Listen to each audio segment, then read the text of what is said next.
Guys, welcome to my YouTube channel. അപ്പം നമ്മളിന്ന് trip പോവാണ് കേട്ടോ.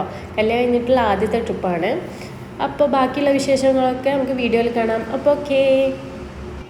അപ്പോൾ നമ്മൾ പോകുന്നത് ആദിയോഗിയിലേക്കാണ്. അപ്പോൾ കോയമ്പത്തൂർ എത്താനുള്ള 4.5 മണിക്കൂറാണ് ഏകദേശം കൊടുവള്ളി ടു കോയമ്പത്തൂരേക്കുള്ളത്. ഏകദേശം 5 മണിക്കൂർ തന്നെ എടുത്തു കേട്ടോ അവിടെ എത്താൻ വേണ്ടിയിട്ട്. എൻ്റെ ലൈഫിലെ ഏറ്റവും വലിയ ഡ്രീമിൽ ഒന്നായിരുന്നു കേട്ടോ കോയമ്പത്തൂർ ആദിയോഗി പോകണം. ഞാൻ ശിവഭക്തിയാണ്. അപ്പോൾ നിങ്ങളൊക്കെ ഏതാണെന്ന് ഒന്ന് കമൻറ്റ് ചെയ്യണേ. മോർണിംഗ് 8 മണിക്കാണ് കേട്ടോ നമ്മൾ വീട്ടിൽ നിന്ന് ഇറങ്ങിയത്. 5 മണിക്ക് പോകാൻ വേണ്ടി പ്ലാൻ ഇട്ടിരുന്നു, വെയിലിൻ്റെ പ്രശ്നം കാരണം.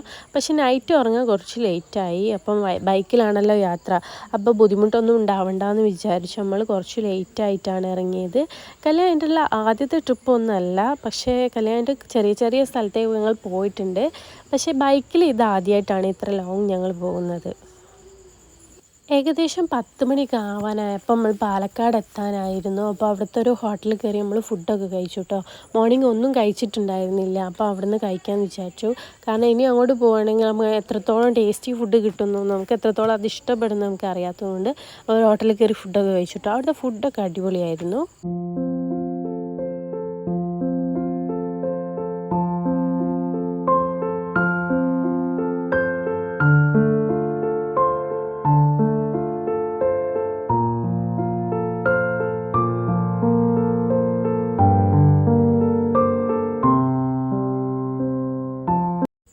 ഞങ്ങൾ രണ്ടുപേരും ഒരേ മൈൻഡ് സെറ്റുള്ള ആൾക്കാരാണ് കേട്ടോ. എന്താണെന്ന് വെച്ചാൽ ഞങ്ങൾ രണ്ടുപേരും ചിന്തിക്കുന്നതും ആഗ്രഹിക്കുന്നതും എല്ലാം ഒരേപോലത്തെ കാര്യങ്ങളാണ്.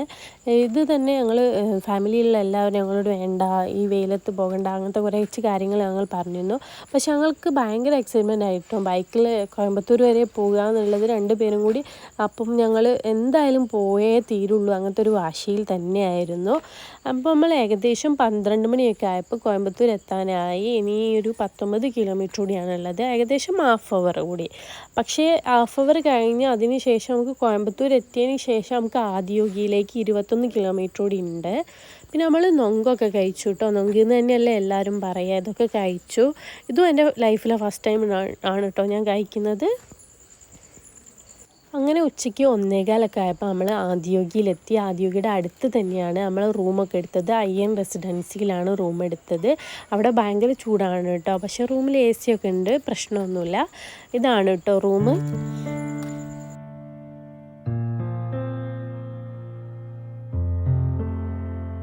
അങ്ങനെ കുറച്ച് റെസ്റ്റ് എടുത്തതിന് ശേഷം നമ്മൾ പോകാൻ വേണ്ടി റെഡി ആവുകയാണ് കേട്ടോ. ഏകദേശം 4 മണിക്ക് ഇറങ്ങാമെന്നാണ് വിചാരിച്ചത്. ഉച്ചയ്ക്കൊന്നും ഇറങ്ങാനാവില്ല കേട്ടോ, ഭയങ്കര വെയിലാണ്. അപ്പം 4 മണിയാകുമ്പോൾ ഇറങ്ങിയിട്ട് നമ്മൾ കുറച്ച് ഫോട്ടോസൊക്കെ എടുത്തതിന് ശേഷം ലൈസർ ഷോ കണ്ടിട്ട് തിരിക്കാമെന്നാണ് വിചാരിച്ചത്. ഇവിടുന്ന് IN റെസിഡൻസിയിൽ നിന്ന് ഏകദേശം 4 മിനിറ്റേ ഉള്ളൂ നമ്മൾ ആദിയോഗിയിലേക്ക്. നമ്മൾ ബൈക്കിലാണല്ലോ പോകുന്നത്, 4 മിനിറ്റാണുള്ളത്. ഇവിടെ അടുത്ത ഹോട്ടലിൽ നമ്മൾ ഫുഡൊക്കെ ഓർഡർ ചെയ്ത് കഴിച്ചു കേട്ടോ. അതിനുശേഷം കുളിച്ചിട്ടൊക്കെയാണ് പോകുന്നത്. ഞങ്ങൾ രണ്ടുപേരും ഭയങ്കര എക്സൈറ്റ്മെൻറ്റിലാണ് കേട്ടോ. എന്താണ് അവിടുത്തെ അവസ്ഥ, എന്താണ് അറിയാൻ ഞങ്ങളുടെ ഫേസ് കണ്ടാൽ തന്നെ നിങ്ങൾക്ക് മനസ്സിലാവും. അങ്ങനെ നമ്മൾ ആദിയോഗിയിൽ എത്തിയിട്ടോ. ഇതാണ് ഇതിൻ്റെ ഫ്രണ്ട്. ഇനി നമുക്ക് വീഡിയോയിൽ കാണാം.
ജഗ്ഗി വാസുദേവിൻ്റെ ഇഷ ഫൗണ്ടേഷൻ ഒരുക്കിയിരിക്കുന്ന ശില്പം ലോകത്തിലെ ഏറ്റവും വലിയ അർദ്ധകായ പ്രതിമ എന്ന പേരിൽ ഗിന്നസ് ബുക്ക് ഓഫ് വേൾഡ് റെക്കോർഡിൽ ഇടം പിടിച്ചിട്ടുണ്ട്. 112 അടി ഉയരമാണ് ഇതിനുള്ളത്. ഇത് പൂർണ്ണമായും മെറ്റൽ ശില്പമാണ്. കഴുത്തിൽ കിടക്കുന്ന മാല പൂർണ്ണമായും രുദ്രാക്ഷത്താൽ പണിതീർത്തവയാണ്. ഏകദേശം 2 വർഷമാണ് ഇവ പണി തീരാനെടുത്തത്. ഹൈലൈറ്റ് എന്ന് പറയുന്നത് സൗത്ത് ഇന്ത്യയിലെ കൈലാസം എന്നറിയപ്പെടുന്ന വെള്ളിയാങ്കിരി മലനിരകളുടെയും നീലഗിരി കുന്നിൻ്റെയും അടിവാരത്തായിട്ടാണ് ഈ ശില്പം സ്ഥിതി ചെയ്യുന്നത്. 2017 ഈ പ്രതിമാ നിർമ്മാണം പൂർണ്ണമായത്. പ്രധാനമന്ത്രി നരേന്ദ്രമോദിജിയാണ് ഇത് ഉദ്ഘാടനം ചെയ്തത്. ഏകദേശം 6:30 ഒക്കെ ആയപ്പോൾ നമ്മൾ ലൈസർ ഷോ കാണാൻ വേണ്ടി വെയിറ്റ് ചെയ്യാണ് കേട്ടോ. 6:30 ആകുമ്പോൾ ഇവിടെ വന്ന് നിന്നതാണ്. കുറച്ച് കഴിയുമ്പോൾ നല്ല തിരക്കായിരിക്കും. 7 മണിയാകുമ്പോഴാണ് സ്റ്റാർട്ട് ചെയ്യുക. അന്ന് പോയ ഡേയും നല്ല തിരക്കായിരുന്നു കേട്ടോ. ഇനി നമുക്ക് ലൈസർ ഷോ കാണാം.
He transmitted the profound science of yoga in its full depth and dimension.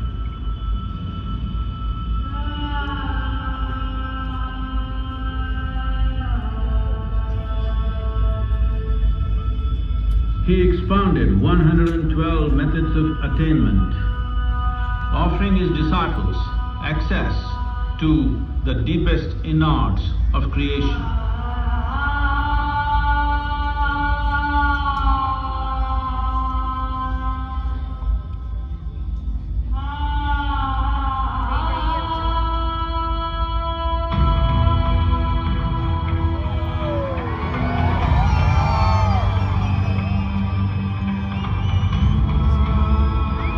In this magnificent state of yoga, many mysteries of the created and the uncreated cascaded upon Parvati. Seeing Adiyogi, reveling in ecstatic states, said, I want to have what you have. Show me the way.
her and made her.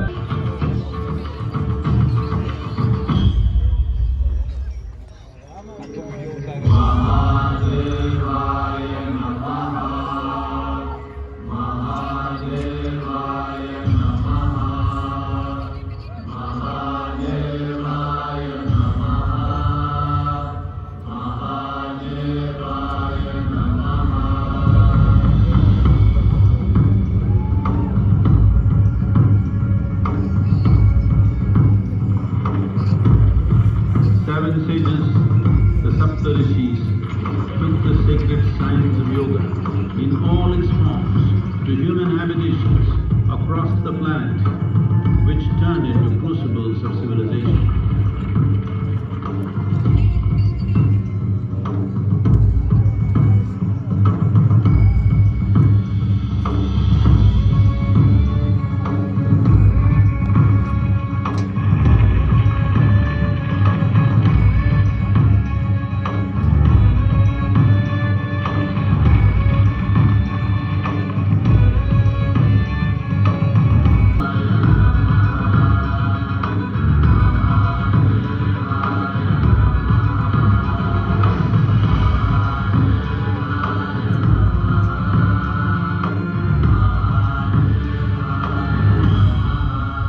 This spectacular being is not of the past, but the future of humanity.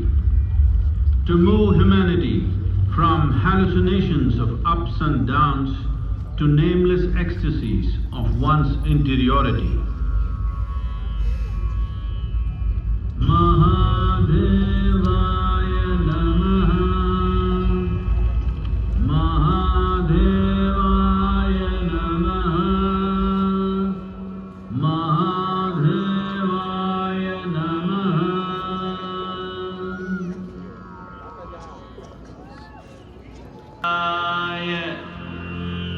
Bhuta Bhuta Bhuteshwaraya. Finally ഞങ്ങൾ laser show ഒക്കെ കണ്ടിട്ട് റൂമിലേക്ക് തിരിക്കുകയാണ് കേട്ടോ. Must എല്ലാവരും എന്തായാലും വരണം എന്നാണ് എൻ്റെ അഭിപ്രായം. എനിക്ക് എന്തോ ഒരു ഫീൽ, ഭയങ്കര ഫീലായിരുന്നു. അങ്ങനെ രാവിലെയൊക്കെ ആയപ്പോൾ നമ്മൾ വീട്ടിലേക്ക് പോകാൻ വേണ്ടി റെഡി ആവുകയാണ് കേട്ടോ. ഞാൻ ഈ ഡ്രസ്സാണ് കേട്ടോ. ഈ ഡ്രസ്സ് ഇട്ടിട്ട് എനിക്ക് നല്ല മുട്ടം പണി കിട്ടി. സ്ലീവ്ലെസ് ഡ്രസ്സ് ഇട്ടിട്ട് വെയിലുണ്ട്, എൻ്റെ കൈയൊക്കെ പൊള്ളി കേട്ടോ. ഭയങ്കര വെയിലായിരുന്നല്ലോ. പിന്നെ ഏകദേശം 11 മണിയാകുമ്പോഴാണ് നമുക്ക് ചെക്കൗട്ട് ചെയ്യണമെന്ന് പറഞ്ഞത്. അപ്പോൾ നമ്മൾ 11 മണി 11:30 ആയിട്ടുണ്ട് ചെക്കൗട്ട് ചെയ്യാൻ വേണ്ടിയിട്ട്. നേരെ വീട്ടിലേക്കാണ് കേട്ടോ. വീട്ടിലേക്ക് പോകുന്ന വഴിക്ക് ഏതെങ്കിലും നല്ല സ്ഥലം കണ്ടാൽ അവിടെ ഇറങ്ങി കാണണമെന്നാണ് വിചാരിക്കുന്നത്. അങ്ങനെ 11:30 ആയപ്പോൾ നമ്മൾ റൂമിൽ നിന്ന് ചെക്കൗട്ട് ചെയ്യാണ്. എനിക്ക് പോകാൻ തീരെ ഇൻട്രസ്റ്റ് ഇല്ലായിരുന്നു കേട്ടോ. ഏകദേശം ഇങ്ങനത്തെ സ്ഥലങ്ങളിലേക്ക് പോകുമ്പോൾ എന്തായാലും മിനിമം ഒരു 5 ദിവസമെങ്കിലും എൻജോയ് ചെയ്യണമെന്നാണ് എൻ്റെ ഒരു അഭിപ്രായം. എന്താ വെച്ചാൽ നമുക്ക് എല്ലാ സ്ഥലങ്ങളിലൊക്കെ ഒന്ന് പോയി കാണാനൊക്കെ പറ്റുമല്ലോ. ഇതിപ്പോൾ എൻ്റെ ഡ്യൂട്ടീൻ്റെ പ്രശ്നം കാരണമാണ് ഞങ്ങൾ അന്ന് തന്നെ പിറ്റേന്ന് തന്നെ വേഗം ഇറങ്ങിയത്. അവിടെ അടുത്ത് തന്നെയുള്ളൊരു ഹോട്ടലിൽ ഫുഡ് കഴിക്കാൻ വേണ്ടി ഇറങ്ങിയതാണ് കേട്ടോ. അവിടെ മോർണിംഗ് ആയിട്ടും അവിടെ ബിരിയാണി അങ്ങനത്തെ ഐറ്റംസ് മാത്രമായിരുന്നു ഉള്ളത്. 11:30 ആണല്ലോ നമ്മൾ ഇറങ്ങിയത്. ആ ഒരു ടൈമിൽ ബിരിയാണി അങ്ങനത്തെ രാവിലത്തെ കടികളൊന്നും ഉണ്ടായിരുന്നില്ല. അതെന്ത് നാട്ടുകോഴി, സാമ്പാർ, ചിക്കൻ ബിരിയാണി അങ്ങനെ എന്തൊക്കെ ഐറ്റംസാണ്.